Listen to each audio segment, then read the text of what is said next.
Only the Brave, Chapter 18, Part 2.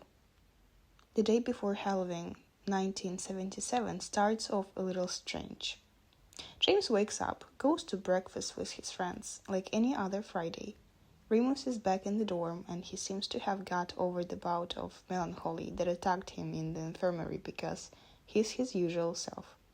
Witty and dry, and generally they're slightly grumpy Mooney.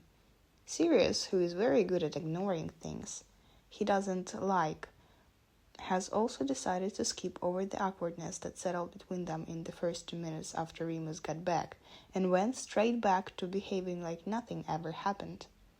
James is glad, but he's also frustrated because, honestly, his friends need to sort their shit out. Peter is equally annoyed, but James has forbidden him from locking Remus and Sirius in the broom closet until they make out. It's not the worst idea, but it could go very wrong very quickly, and they can't risk it. Not with Sirius and Remus. James has just finished his breakfast and is walking out of the Great Hall with his entourage when Pandora approaches him. "James Potter?" she asks gently. Her blonde hair cascades down her back, almost to her waist.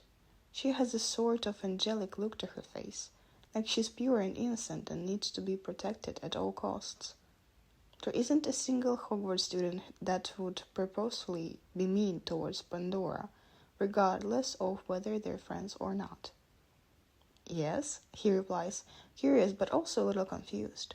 Perhaps Regulus needs something and he's sent Pandora because she's not immediately obvious?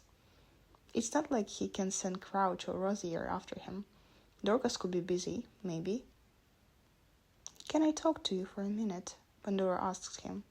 Sirius frowns, looks at her. Remus and Peter exchange confused glances. James nods. "Yes, sure." He turns to his friends.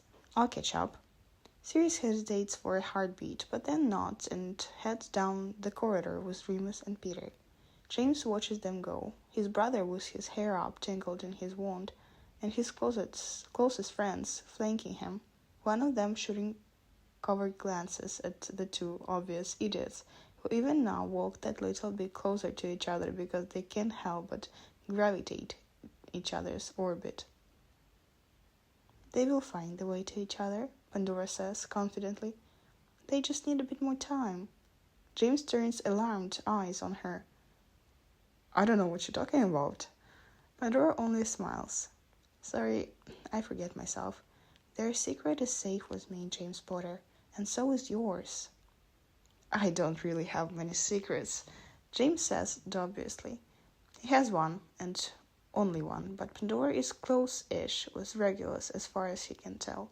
Perhaps he told her, but James doubts it. Regulus isn't the sort of person that can just talk about stuff like that. Pandora shrugs, then begins walking slowly. James falls into step beside her. "I need to talk to you about a dream I had. I don't usually do this, but you're important. I have to help." "A dream?" James is tempted to laugh at her off, but this is Pandora. You don't laugh at Pandora. So he waits. "Yes, sometimes I dream important things, and I had a dream about you," Pandora tells him. "You are made of light, James Potter, and it will blind you. You can't let it. When the time comes, you have to see. Open your eyes and see. There is light and darkness in everyone. Everyone. Don't forget that." "I'm not sure I understand," James says honestly. Pandora sighs. "Those things never are straightforward. I'm afraid that's all I can do. Just remember that you can't let your light blind you when it's important that you see, and that you can't focus only on the darkness because shadows are deceiving." James feels weird, heavy, like this is somehow important, but he's not really getting it. And it's quite terrifying that he might be responsible for something terribly, because simply he's not smart enough to understand. But when James thinks about what's important right now, all that comes to mind are his friends and his parents and Regulus. He can't risk it. "Is this about Regulus?" Pandora tilts her head, like she's thinking. James waits. After a long minute, she shakes her head, then nods. Yes and no. He's involved, but it's not about him, I don't think. He's got his own dreams to figure out. You have dreams about Regulus? James asks, mildly concerned. He too has dreams about Regulus, dreams that result in his waking up drenched in sweat and aching, longing for him, to have him near, to just breathe the same air. James hates that he can't see Regulus all the time, every day. He wishes he could sneak him up into the Gryffindor dorms, cuddle him on a soft bed, and not half lying on a roof made of sharp cold tiles. Frankly, James would happily just spend the rest of his time staring at Regulus, do nothing. He could watch him read a dictionary and find it interesting. James is very aware that he's a little gone too far for how little time they've been together-ish. Are they together? Don't ask James. He doesn't know. Doesn't care, as far as he's concerned. There's only Regulus for him whether they've agreed to exclusivity or not. Like she can read his mind, Pandora giggles. It's sweet and gentle, soft like everything about Pandora. Ethereal. I do, just not like yours, I think. You're blushing, James Potter. My face is literally brown, he says.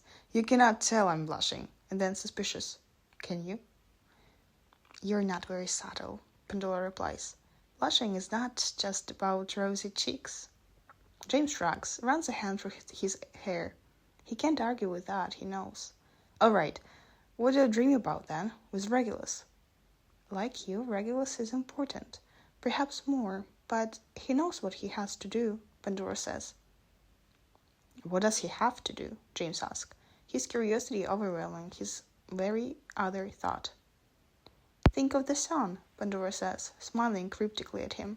Always think of the sun. Pandora leaves him in front of his class, which surprises James because he hadn't noticed that was where she was walking him. She glides away, disappearing down the corridor with the air of a visiting spirit. She's an odd girl, Pandora, always daydreaming, seeming distracted and absorbed in her own world. James walks into his class and ponders Pandora's warning. It was a warning, wasn't it? He isn't sure, either, but he thinks about it all through charms. Potions is after lunchtime, which is honestly criminal, because nobody wants to spend 2 hours brewing random stuff on a Friday afternoon when they could be preparing their costumes for the Halloween party. In fact, James and Sirius have to discuss their excursion into Hogsmeade to procure the alcohol for the party. Remus is recovering from the moon, so Sirius should, hopefully, agree to going tonight. James told Remus he wouldn't be able to meet him anyway, which he said was fine because apparently he too was busy with some potion he has to steer for a number of hours this evening. James kind of wants to watch Regulus brew a potion one day. He thinks it'd be exciting, because James likes competence. And Regulus is so smart and competent, he's pretty sure watching him work will do things to James. Good things, pleasant things. Things that he needs help with, as per last night. James is paired with Remus today, which works just fine for him, because James has questions, and he fiercely hopes Remus has the answers. He usually does. With a quick glance in Sirius and Peter's direction, to make sure they're focused on their own potion, James scoots over as close to Remus as he can get and look at him with his best puppy eyes. Oh fuck no, Remus says immediately. What did you do now? James is appalled. What makes you think I did anything? You only look at me like that when you're gone and done some stupid shit, Remus says. Or when Sirius has done stupid shit with you, or any combination of that, and you need my help. What did you do? James coughs, offended. For your information, I did not do anything stupid or bad or anything. I just wanted to ask you a question. Remus eyes him suspiciously. About what? About sex? James says simply. He can tell Remus was not expecting this, because his eyes go very wide and his cheeks go very red. For someone that swears like a sailor, Remus is surprisingly shy when it comes to talking about this stuff. He remembers teasing him endlessly for it, because when James and Sirius first slept with a girl, circa 5th year. Sirius was first. Then James, a couple months later. Remus would turn crimson whenever they discussed the house and what's of it. What about it? Remus manages to say. He's a lot less abrasive now, more cautious, like a spooked animal. James leans forward. Well, James pauses. How does he phrase this?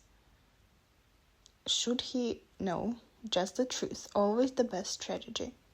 I want to have sex with a boy and I've no idea what I'm doing. Help. Remus chokes on his own breath, or saliva, or both. James isn't sure, but Remus is coughing something fierce and beetroot red. The rest of the students turn to look at them, alarmed, but James waves them off. Sirius does come over to their desk, however. And this, James thinks, is not ideal, because Sirius is dealing more or less with the news that he's interested in his brother. But if he finds out he's asking Remus for sex tips, Sirius will hang James from the astronomy tower, by the balls. What's wrong, Mooney? Sirius asks, eye jumping from Regulus to James. Wrong pipe, Remus manages to say. He's recovering now, wiping tears from the corners of his eyes. Huh, Sirius says. He doesn't sound too convinced, but he can't stay away from his potion for long. All right, then. He narrows his eyes suspiciously at James, then signs and goes back to where Peter is waiting. James immediately turns toward Remus and raises an eyebrow. I'd appreciate if you could not make a big deal of this, he says. I didn't make a big deal of you and Tom. Fucking hell, James, Remus says. I don't care if you like boys or not, but you can't spring that on me in the middle of potion lesson. I don't want Sirius and Peter to know, James explains. Besides, it's not like they can give any advice. Peter is straighter than a pole, and Sirius so far has only had sex with girls, so, again, unhelpful. Remus blinks. Blinks again. Wait, what? What do you mean so far? James should have thought his choice of words through better, but also maybe a nudge will help. It can't hurt, he hopes. Fuck. If he ruins this for his friends, he'll never forgive himself. But it's too late now. I suspect, though, it's 100% unconfirmed, and Sirius is, as far as I can tell, very much not aware of this, James says carefully, that Sirius might be like me, on some level. You know, like girls and boys. Maybe. Remus looks like he's going to cry, for some reason. James is fucking confused. Shouldn't Remus be happy about this news? Apparently not. James doesn't understand his friends. Right, Remus says, swallowing. Well, that's his business. What? He clears his throat again. What did you want to ask? James signs in relief. This is what he needs. All right.